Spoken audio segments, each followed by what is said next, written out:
국회 예산결산특별위원회 내년도 예산안 증감액 심사가 멈춰서 있습니다. 여야의 패스트트랙 처리와 연계되면서 처리 일정은 물론이고 심사 일정도 안개 속입니다. 오늘이 예산안 처리 법정 시한인데 현 상황에서 시한 내에 예산안이 의결될 가능성은 극히 낮아 보입니다. 513조 원대에 달하는 내년도 슈퍼 예산이 여야 정쟁에 언제까지 표류할지 자세한 내용 장한대 박창환 교수 모시고 이야기 나눠보겠습니다. 네, 교수님 어서 오세요. 네, 안녕하십니까. 네, 먼저 예산안 쪽부터 짚어보겠습니다. 국회가 대치 상태를 좀 이어가고 있는 상황인데 이러다 보니까 뭐 올해는 당연히 좀 이 법정 시한을 지키지 못할 것 같다라는 전망이 나오고 있거든요. 근데 이게 올해가 처음이 아니죠. 네, 국회 선진화법 이전을 돌이켜 보면 뭐 새해를 넘겨가지고 예산안이 처리된 적도 그랬었죠. 있었습니다. 그래서 선진화법을 만든 거예요. 2014년에 이 선진화법을 만들었는데 그때는 12월 2일 이 법정 기한을 지켰습니다. 그런데 이게 선진화법이 또 이제 시작되다 보니까 그 다음 해부터 조금씩 늦어지더니 네. 작년에는 이제 12월 8일 날 통과가 됐죠. 한 6일 정도 지나서 통과가 됐는데 옛날처럼 뭐 새해를 넘기거나 이러진 않지만 법으로 정한 시한인데 국회 선진화법을 만들고 난 뒤에도 여전히 법으로 정한 시한을 못 지키고 있는 거 이거는 좀 국회가 하루빨리 개선해야 될 그런 문제가 아닌가 싶습니다. 네, 내년도 정부 예산안 처리는 향후 어떤 절차가 남아 있습니까?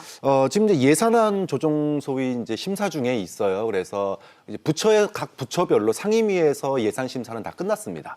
그런데 이 상임위에서 예산 심사를 하면은 서로가 다 어느 부분은 올리고 어느 부분은 내렸을 거 아닙니까? 네. 근데 이걸 보니까는 오히려 정부 원안보다 13조 원이 더 늘었어요. 자, 그러면은 또 그만큼 또 깎아야 돼요. 그래서 감액 심사라고 하는 걸 하고 이거를 하는 사람들은 각 당 원내대표들 그러니까 이 간사들만의 협의를 통해 가지고 서로 이해관계가 다르니까 당에서 딱 한 명씩만 나와라. 그래서 이 간사들끼리 감액 심사를 하고 또 그러다 보면 너무 깎았으니까 또 어느 부분은 증액 심사를 하고 이걸 해야 되는데 이것이 끝나면은 이제 전체 회의에서 통과가 되는 거고요. 그러면 네. 이제 본회의로 넘어가는 겁니다. 근데 이 감액 심사, 증액 심사 이게 이제 지금 아직 해결이 안 되고 있는 상황입니다.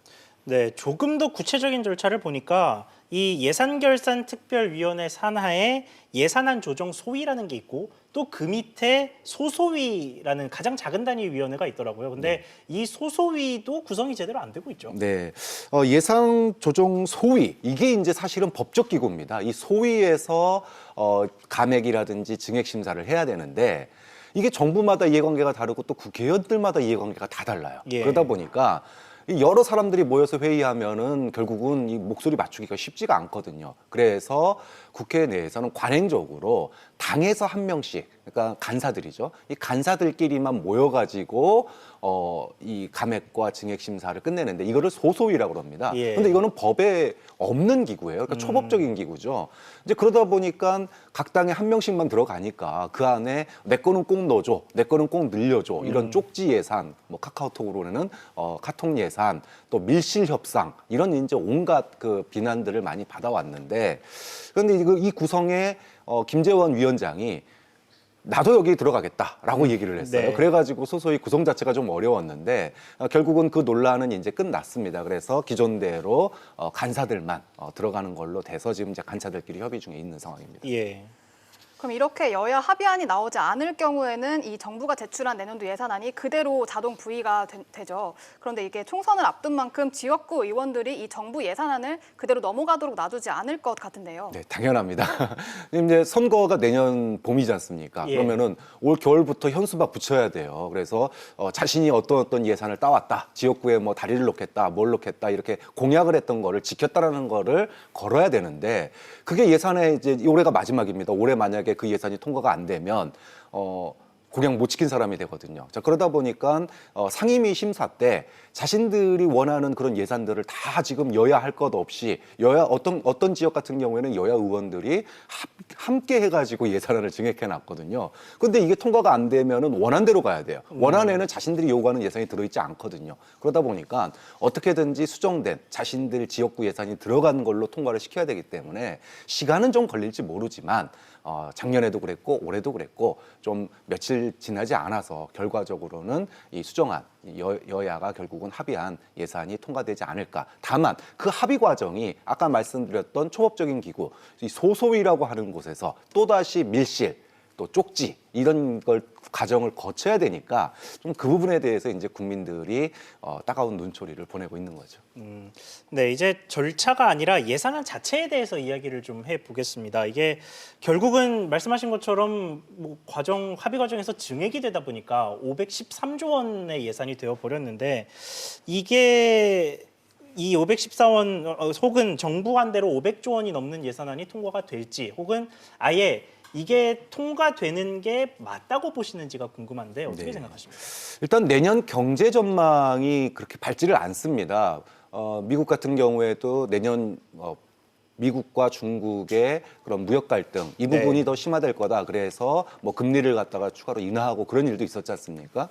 결국에는 우리도 그 여파에서 쉽지 않은 상황입니다. 그래서 예산 확장으로 가야 된다라고 하는 큰 틀에서는 어느 정도의 공감대는 형성돼 있는 것 같아요. 특히나 여당 같은 경우에는 이 확장적 예산이 꼭 필요하다. 이거 안 되면은 내년에 경제 진짜 어려워진다. 이제 이런 입장입니다.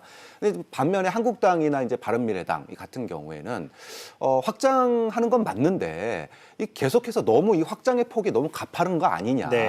그래서 이게 뭐 재정 중독이다. 특히나 내년에는 선거가 있으니까 정부 여당이 뭔가 선거를 앞두고 선심성 예산을 쓴 거 아니냐. 그래서 이 부분은 좀 걸러내겠다. 그래서 결과적으로는 500조 이하로 500조를 넘기지 못하게 만들겠다. 이런 지금 이제 대결을 벌이고 있어요.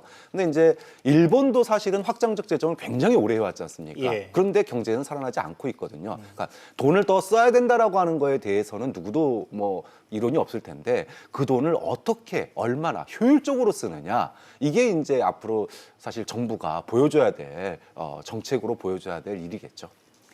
네. 예산 중에서 분야별로 좀 보면 여당과 정부는 이제 소부장, 소재 부품 장비 관련 예산안을 이제 2배로 늘리는 등 디테일하게 보면 늘린 부분이 굉장히 많은데 이게 제대로 계획이 없는 깜깜이 예산이라는 야당의 지적이 있는데 어떻게 보십니까? 네, 소재, 부품, 장비 이게 사실은 우리가 일본하고 수출 경쟁을 벌이는 데 있어서 가장 핵심인 분야인데 예. 이 부분이 우리가 일본보다 밀려왔거든요. 그러다가 이 올 7월 달에 일본의 수출 금지가 이제 이 부분에서 우리에게 타격이 될 거다. 그래서 급하게 올해 예산이 작년에 이 소부재 예산이 8천억이었어요. 근데 올해 2조 1천억 원으로 확대가 된 겁니다.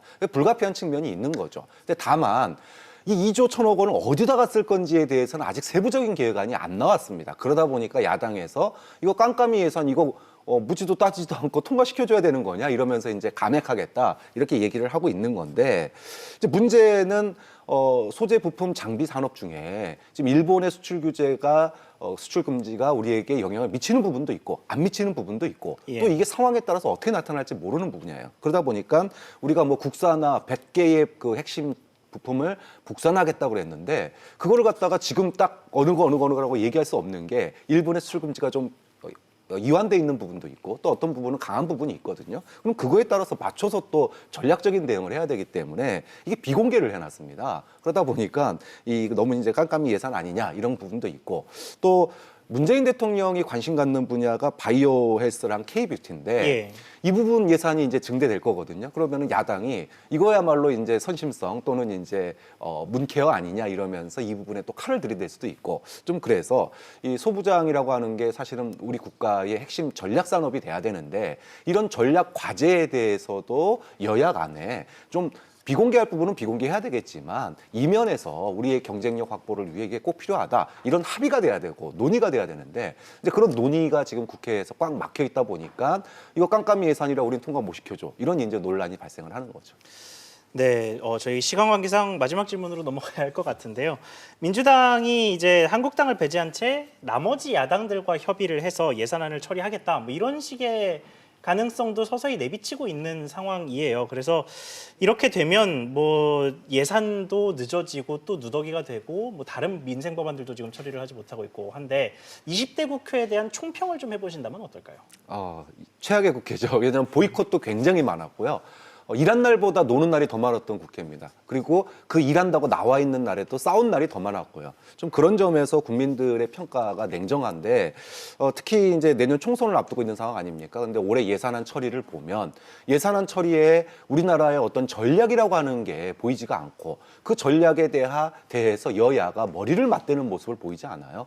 우리나라의 어떤 경제 전략에 대한 것도 머리를 안 맞대고 있는데 특히나 뭐 아이들의 생명과 관련된 민식이법이나 이런 거에 대해서는 아예 볼모로 삼고 있는 여야 모두 마찬가지입니다. 좀 그런 점에서 왜 여야가 물갈이가 돼야 되고 개혁이 돼야 되고 이런 것들을 보여주는데 그것도 지금 어느 순간인가 사라져버렸어요. 예. 지금 이 패스트트랙 정국에 사라져버려가지고 국민들이 내년 정치권의 그런 그 심판, 총선을 앞두고 굉장히 부글부글 끓고 있는 그게 20대 국회의 현주소가 아닌가 싶습니다.